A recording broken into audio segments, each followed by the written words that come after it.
foi ou for a cidade de Jerusalém, você vai observar que os muros que a cercam têm vários portões ou portais. E um desses portais ou portões se chama Portão de Hulda. Por quê? É um portão construído não na antiguidade, mas construído na Idade Média, e que homenageia esta mulher, a quem estou chamando de uma mulher com identidade própria. Trago esse texto porque estamos encerrando o mês da mulher e também porque nós completamos a leitura de Crônicas e no capítulo 34 nós encontramos essa história, que eu vou ler apenas uma parte para vocês, para então descrever um pouco da trajetória dessa mulher com identidade própria. Segundo Crônicas 34, 14 a 33, história que se encontra também em 2 Reis 22, 14 a 23. Vamos só recordar que houve um rei em Israel considerado entre os grandes: Davi, Ezequias, Uzias, Josias. Houve um rei chamado Josias que realizou uma grande reforma espiritual entre o seu povo, o povo de Judá, composto no sul pelas tribos de Judá e Benjamim. Como começou esta reforma? Em parte por causa de uma mulher. É totalmente equivocada a afirmativa de que a Bíblia é contra as mulheres. Só quem afirma isso é quem não lê a Bíblia. Quem lê, percebe que essa pecha é totalmente indevida. Vejamos então. Segundo Crônicas 34, a partir do verso 14. Enquanto se tirava o dinheiro que havia sido trazido à casa do Senhor, isso é logo após o ofertório, Ilquias, o sumo sacerdote, achou o livro da lei. Mas tenho que fazer aqui um interlúdio. Recentemente foi descoberto em Jerusalém um selo. Foi descoberto em 1980, mas só agora foi decifrado. Esse selo contém a seguinte expressão: pertencente a Anã, filho de Ilquias, o sacerdote. Agora eu vou ler de novo e você verá como faz todo sentido. Enquanto se tirava o dinheiro que havia sido trazido à casa do Senhor, isto é, ao templo, Ilquias, o sumo sacerdote, achou o livro da lei do Senhor, dada por meio de Moisés. Esse livro da lei do Senhor, nós o temos na Bíblia. É Deuteronômio, nos capítulos 12 a 26. Se você pegar a sua Bíblia, como eu vou fazer agora, Deuteronômio,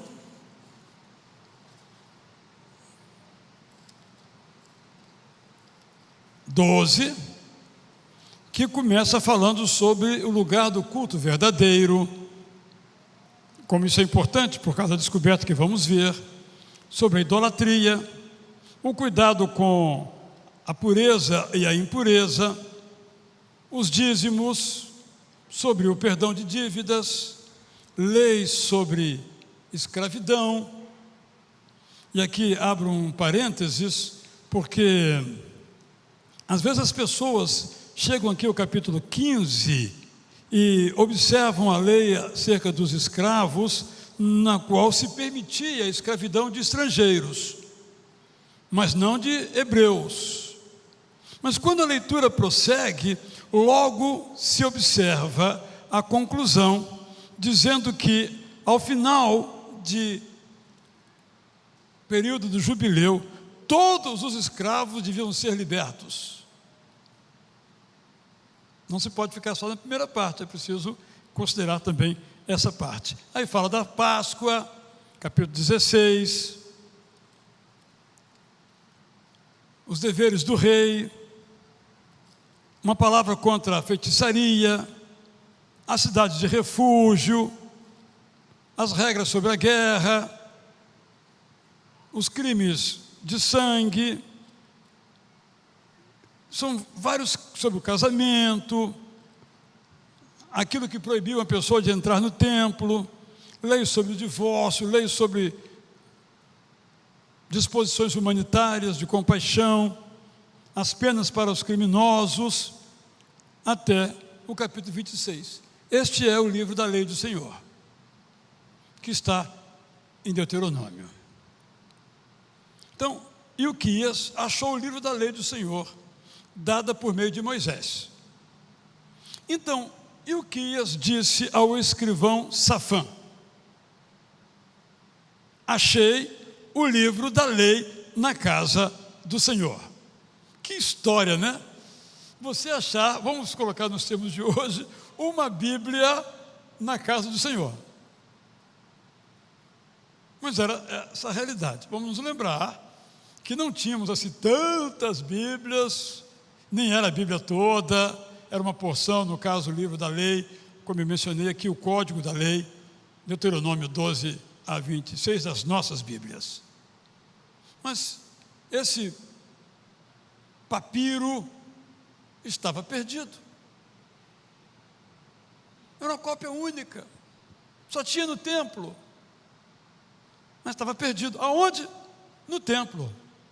Realmente davam muita importância à palavra de Deus, né? Para não dizer nenhuma importância. Tocavam as suas vidas sem a Bíblia.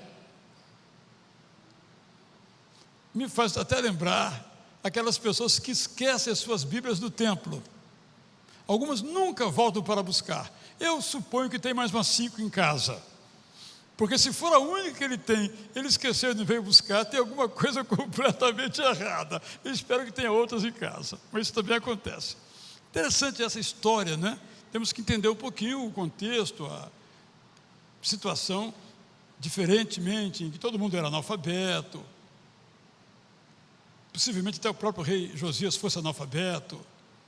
Não havia esse conceito, o alfabeto estava surgindo ainda, se desenvolvendo, um outro momento. Ilquias entregou o livro a Safã. Então Safã levou o livro ao rei, no caso ao rei Josias, e lhe deu um relatório dizendo: tudo que o Senhor, ó rei, encomendou aos seus servos, eles estão fazendo. Contaram o dinheiro que estava na casa do Senhor e entregaram nas mãos dos que dirigem a obra e dos que executam, porque havia uma reforma no templo. E o escrivão acrescentou: o sacerdote Ilquias me entregou um livro. E Safã leu o livro em voz alta diante do rei. Talvez porque o rei não soubesse ler, o que era totalmente comum. Até o século XVII era totalmente comum, 17 de nossa era. Quando o rei Josias ouviu as palavras da lei, rasgou as suas roupas. Se você buscar por essa expressão no Antigo Testamento, vai observar que rasgar as roupas é um gesto de arrependimento. Eu estou arrependido. Então rasgava as roupas, às vezes cobria o corpo com cinza, ou às vezes se projetava com o rosto todinho no chão. Era uma demonstração desse arrependimento, não era só, como nós dizemos, algo interior, tinha que demonstrar.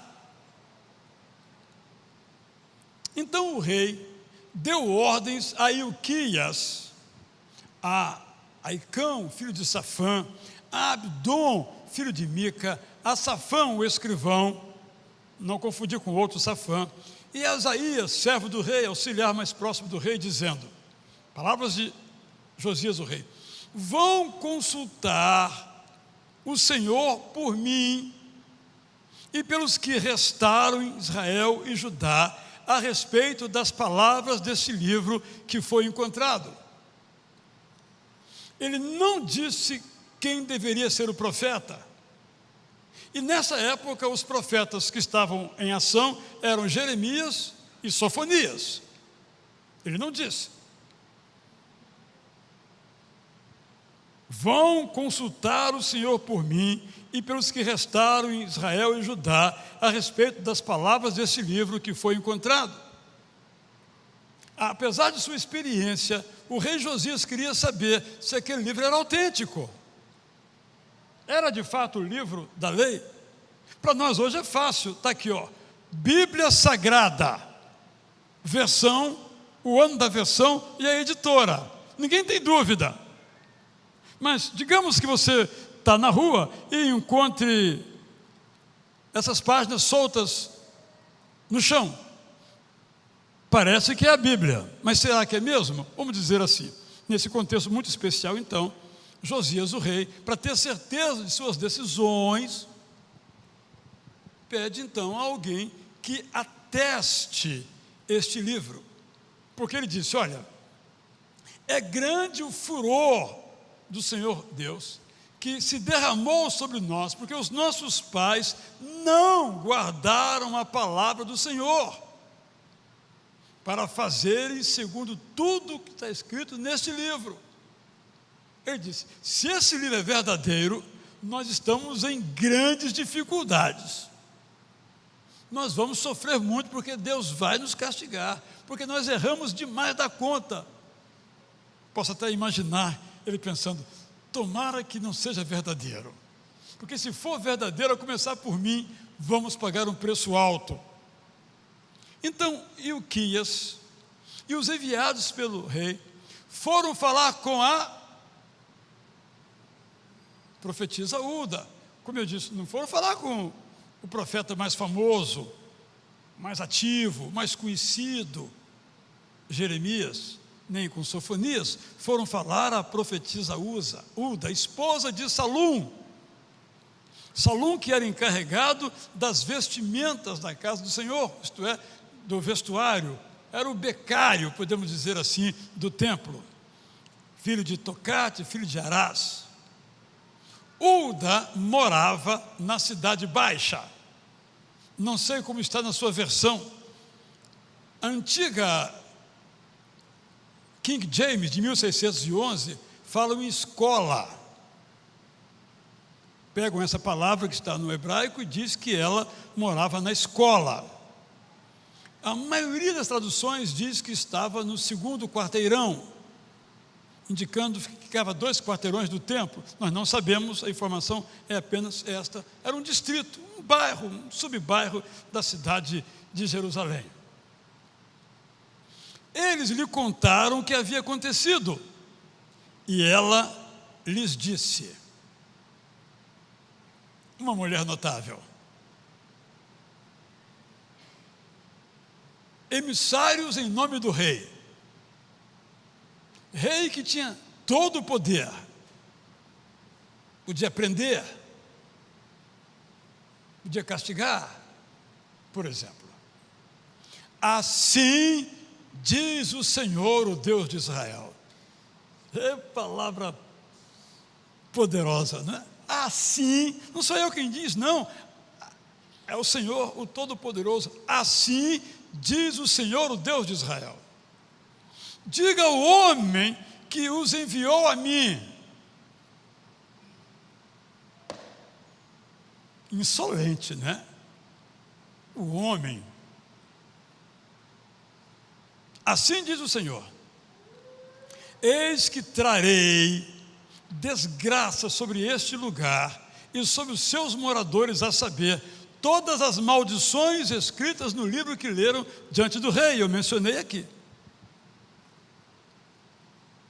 Por terem me abandonado e queimado incenso a outros deuses, para me provocarem a ira com todas as obras das suas mãos, o meu furor ou ira se acentuou, se derramou, se acendeu sobre esse lugar e não se apagará. Acabou a graça. Mas ao rei de Judá, que os enviou para consultar o Senhor, digo o seguinte: assim diz o Senhor, o Deus de Israel, a respeito das palavras que você ouviu. Visto que o seu coração se enterneceu, linda palavra esta, e você se humilhou diante de Deus, quando ouviu as ameaças que ele fez contra esse lugar e contra os seus moradores, e se humilhou diante de mim, rasgou as suas roupas e chorou diante de mim, também eu ouvi a sua oração, diz o Senhor. Deixarei que você morra e seja sepultado em paz. Eu estava lendo ontem sobre os costumes em relação à morte em Israel. E uma das orações e um dos desejos de todos os hebreus é que morressem em paz. E morrerem em paz era morrer de um modo não vergonhoso. Que sua morte não lhe trouxesse vergonha nem para a sua família. Esse é o sentido aqui. Então, eles levaram, vou completar a leitura retomando, deixarei que você morra e seja sepultado em paz, e os seus olhos não verão todo o mal que trarei sobre este lugar e sobre os seus moradores. Pastor Alceni e eu discutíamos, quando lemos esse texto mais adiante, porque Josias morreu numa guerra, uma guerra besta, aliás, como todas as guerras, mas que não era dele. Ele foi enfrentar o faraó Neco do Egito. Ele não tinha nada a ver, a luta do Egito era com a Babilônia, ele não tinha nada a ver com aquilo.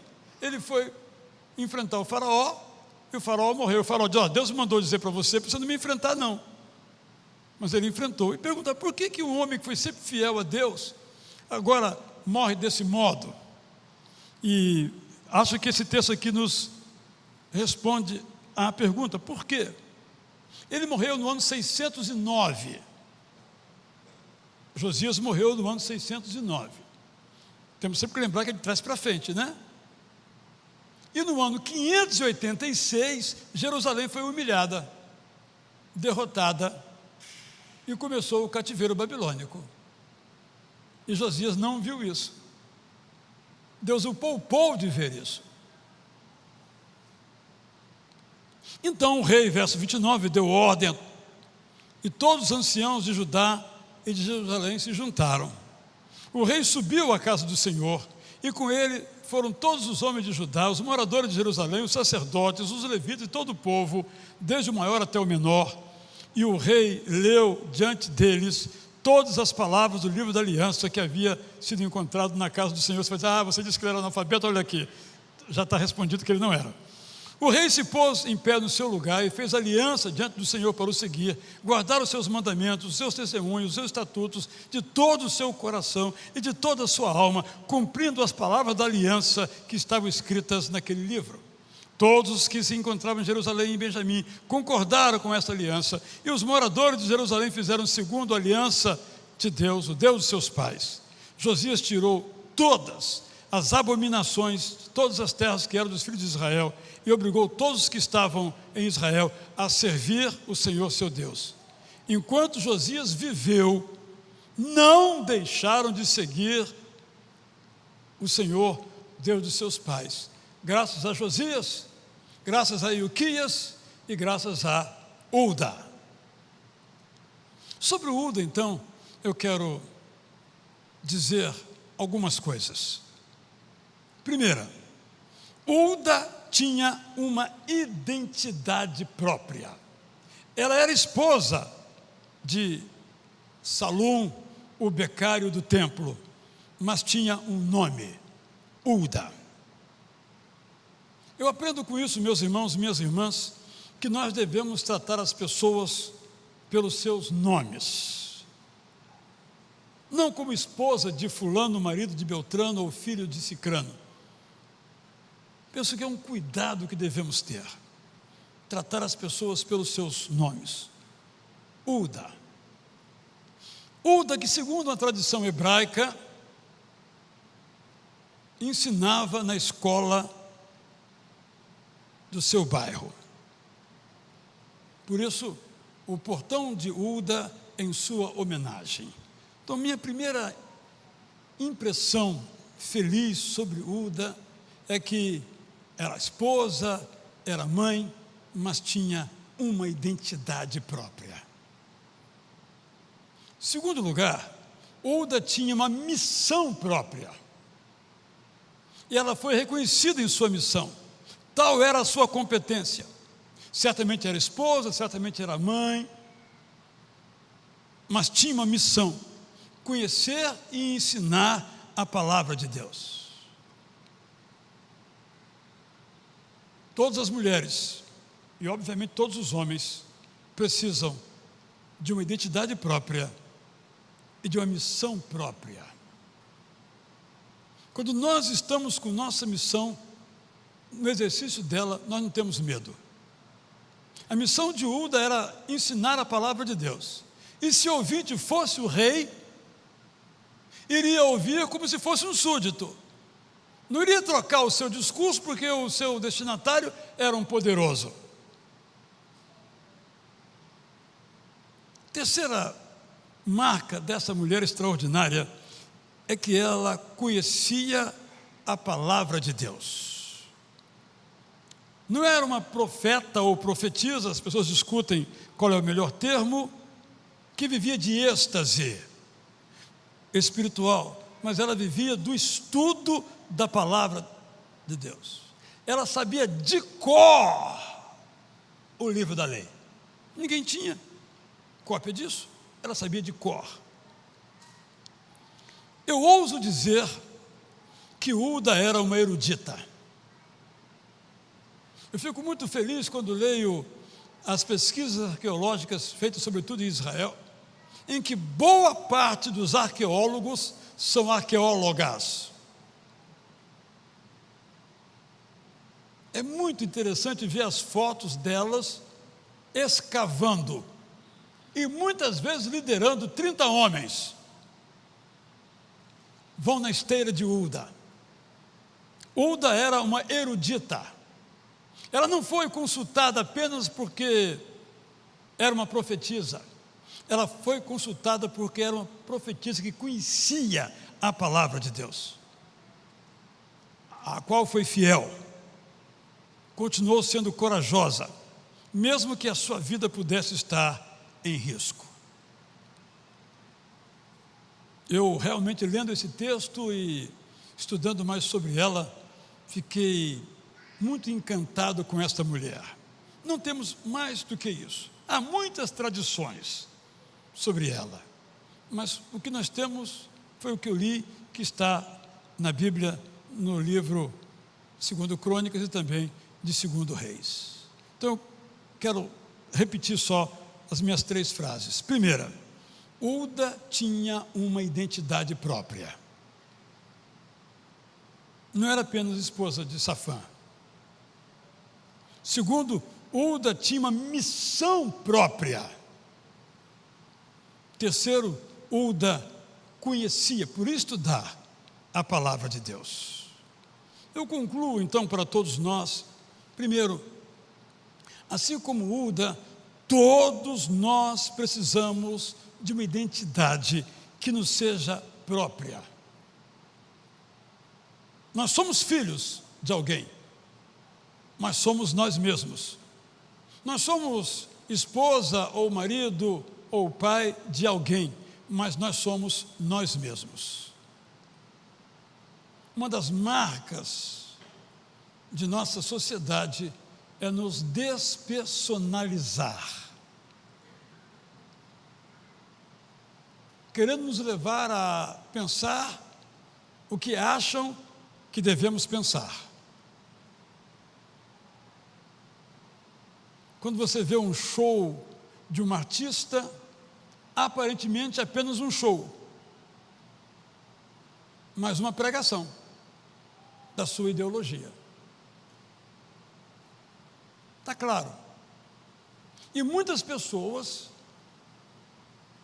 não têm identidade porque seguem essas vozes.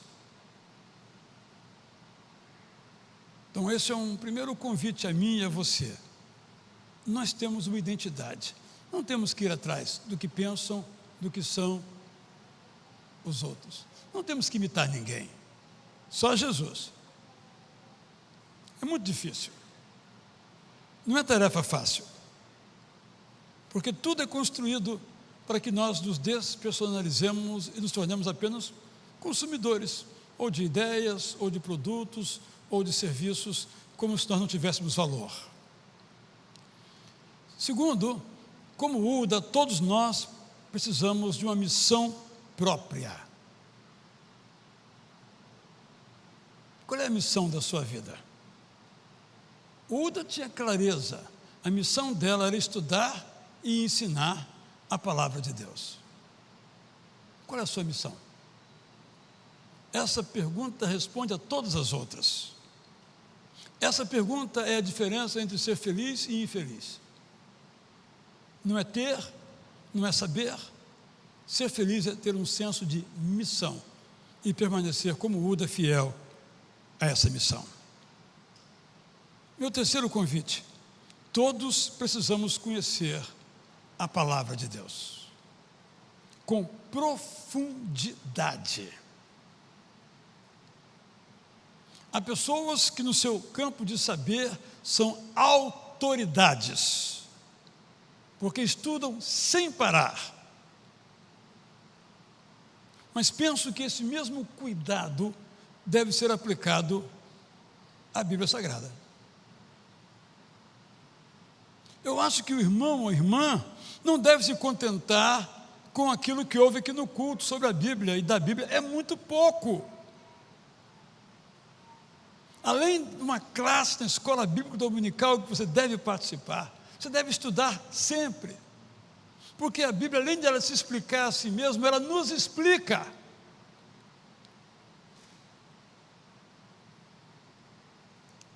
Todos precisamos conhecer a palavra de Deus com profundidade, com fidelidade a ela. Porque não adianta apenas conhecer a palavra de Deus, se nós não procuramos aplicar o que ela nos diz no nosso dia a dia, na nossa vida. Minha conclusão é muito simples. Diante dessa mulher extraordinária, nós temos um exemplo a seguir. Eu destaquei aqui 3 aspectos, mas se você se aprofundar mais no texto, começar a ler comentários, outros estudos, vai descobrir outras coisas. Por exemplo, nunca tinha percebido essa dimensão de UDA como erudita. Pensei, como profetisa que fala a palavra de Deus. Mas por que o rei mandou consultá-la? Ou por que os seus auxiliares foram consultá-la? Porque era uma autoridade em Bíblia. Ela sabe se é ou se não é. Não é interessante quando um quadro aparece, atribuído ao pintor fulano de tal, aí vem um erudito, um especialista, e diz, esse quadro é falso. Por isso, por isso, por isso. Ou esse quadro é legítimo, por isso, por isso e por isso. Porque ele estudou o assunto. De igual modo, quando nos vem com um raciocínio e diz, está na Bíblia, se eu não estudo, está. Mas se eu estudo, eu digo, não está. Já contei aqui várias vezes para os irmãos. Uma vez eu fui ouvir um pregador, ele disse assim, Deus me revelou que os magos do Egito que faziam aqueles milagres se chamavam Janes e Jambres. Bem, Deus revelou a ele, mas revelou também a mim, que está na Bíblia. Mas uma pessoa que ouve isso, Deus me revelou, esse cara é uma sumidade. Sim, é sumidade para quem não lê a Bíblia. Para quem lê a Bíblia, Deus revelou a ele e revelou a todos que leram. Eu me alegro em saber que quanto mais eu leio a Bíblia, eu percebo a minha ignorância.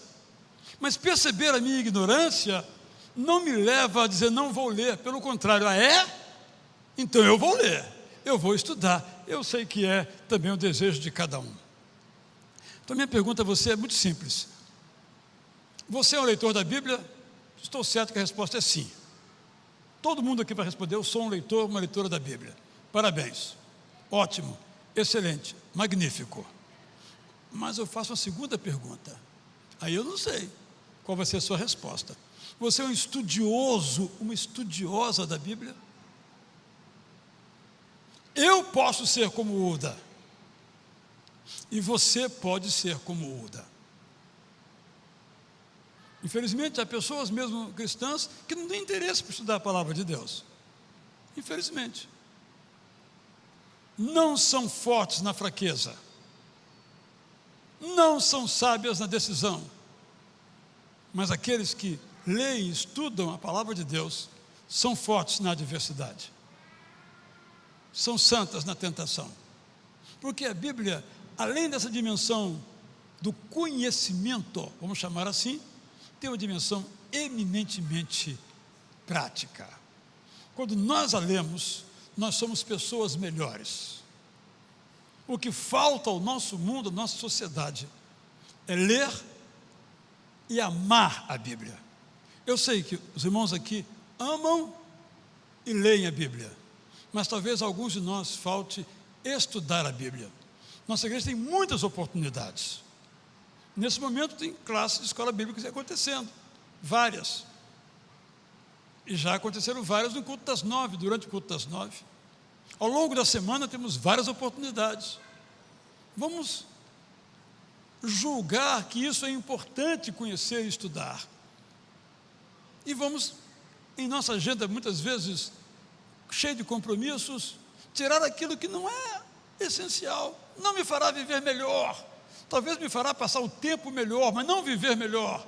Mas quando eu abro as páginas sagradas, aí é o livro santo, Sagradas Escrituras, hino que cantamos tantas vezes aqui. Fica aí o meu convite inspirado nessa grande mulher chamada Uda. Eu quero ser como Uda. E você?